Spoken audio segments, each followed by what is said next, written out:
Fin d'avril. Fin avril, ok.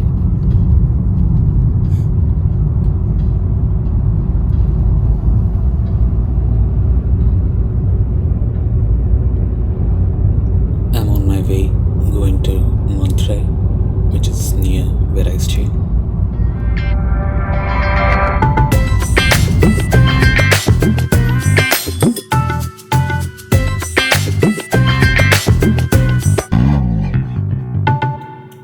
So I'm on my way towards the Indian cemetery. This Indian cemetery was made in between 1914 and 1918 during the World War, the First World War to be precise. La flèche. So, as you know, Indian cemetery. India was a British colony, and during the World War, both the World Wars, Britain and France were allies. They were with each other, they were friends, mainly against the German or the Prussian Empire. So here I'm going towards the cemetery. It was an uphill task, to say the least, because we had to go around half a kilometer towards there. Here you can see a random dog sniffing under the gate. And so Montreuil, this is not exactly Montreuil, the city, but it's somewhere near it called Naville. It's quite cold, around 5 degrees Celsius, and it's also raining a bit.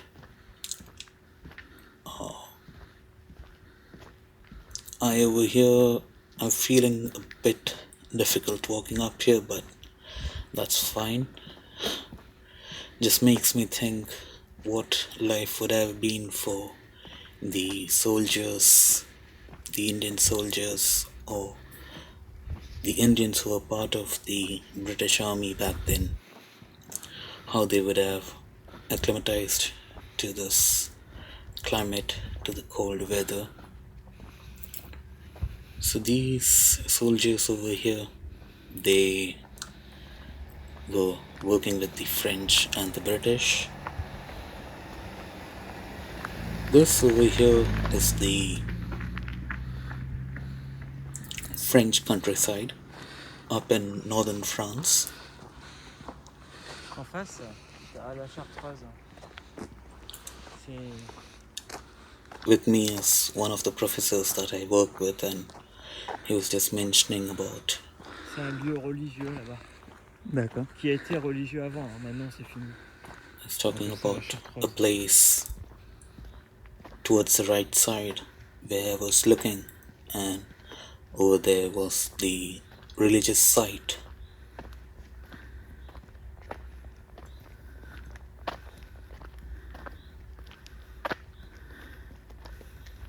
So this Indian cemetery is right ahead. It isn't something very big.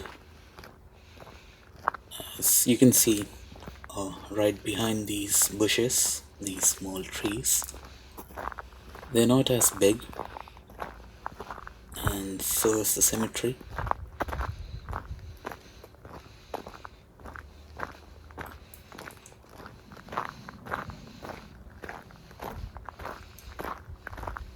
It has in total 28 graves.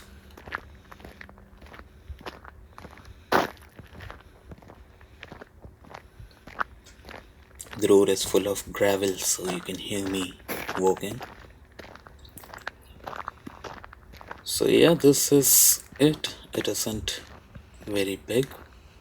You can also look at the carving that they have made, which says Indian cemetery for the wartime 1914 to 1918, and the name of the place Naville sous Montreuil, which means Naville under Montreuil.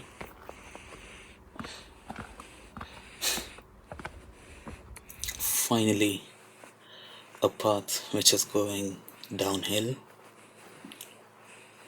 What you see behind is a farm on the French countryside.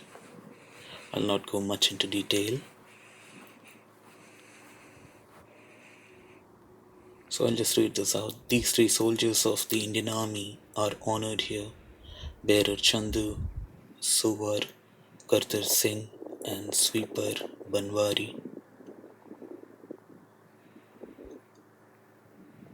The land on which this cemetery stands is the gift of the French people for the perpetual resting place of the Indian soldiers. The same written in French, le terrain de ce cimetière a été concédé gratuitement par la nation française. Here you can see all the graves. As you can see, this is the mixture of graves of Muslim and Hindu soldiers.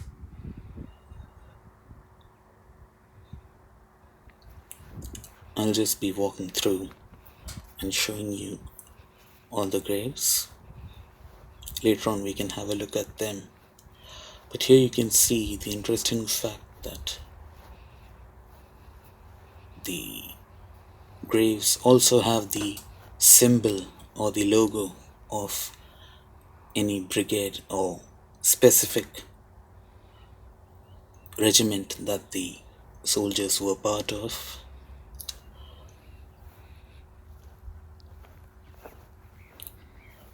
The cemetery was built and is maintained by the Commonwealth War Graves Commission. So you can see these are not necessarily only soldiers, they can be part of the army, like ambulance drivers, sweepers, anyone. So you can see Ghulam Rasul from Lahore, different places.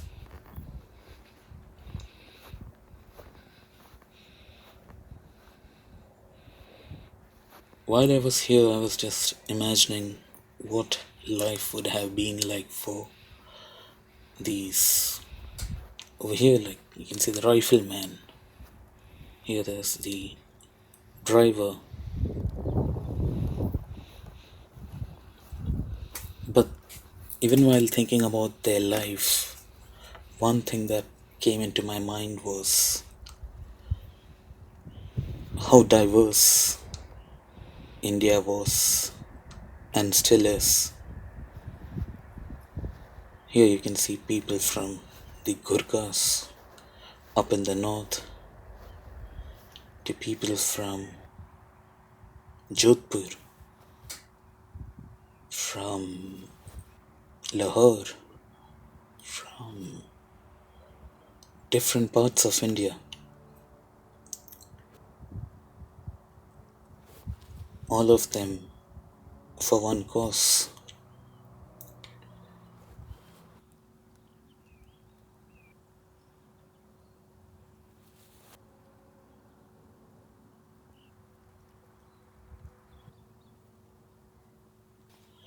If these Indian soldiers or these Indian men weren't part of the Allies, what would have happened?